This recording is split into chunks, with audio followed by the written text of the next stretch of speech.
So we're very pleased that you could be here today and celebrate this amazing book and this amazing man and the family that he has now come to know and embrace and will forever be a wonderful part of his life. It turned out to be a wild story. You can never understand, I don't think, whether you read the book or you talk to people, what it was like for my mom, who I grew up with, who raised us. It was eerie because whenever there was a big family function, she always had a pair of pink rosary beads. Now, my mother was not very religious.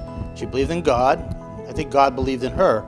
And whenever the family was together, she always cried. And the reason she was crying was because she knew she was missing a son.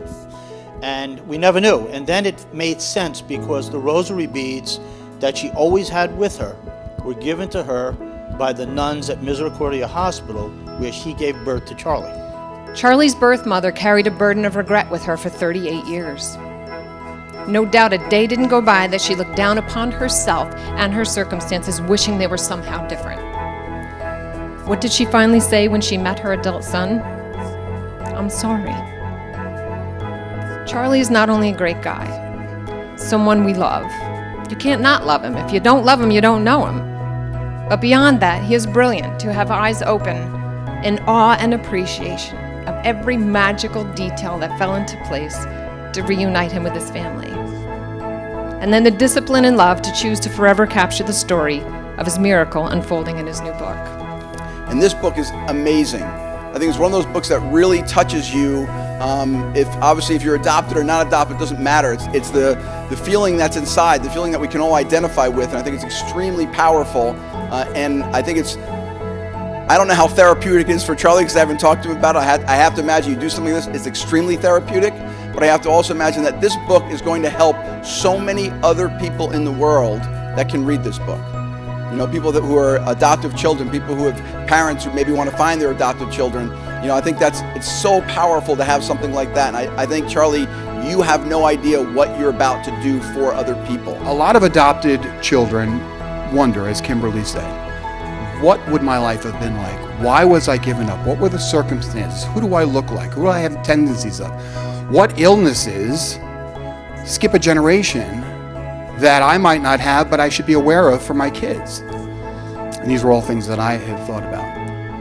But I was blessed because the path was steered for me to find my birth family and get all of those questions answered.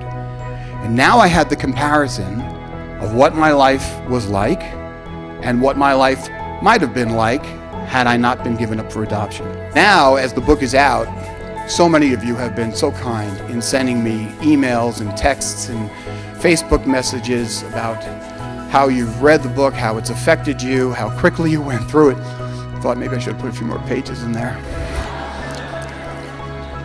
Could have made some stuff up, I guess. I don't know. But writing the book, I'm realizing that it's really to help adopted people feel a sense of settlement.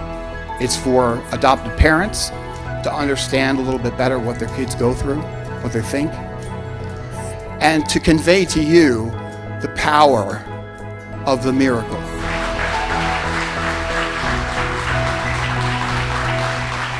Really, it's a movie. I'll tell you that. That's great. You and me, Charlie. Oh yeah, we just stopped the plane. We lived in Philadelphia. Oh, okay.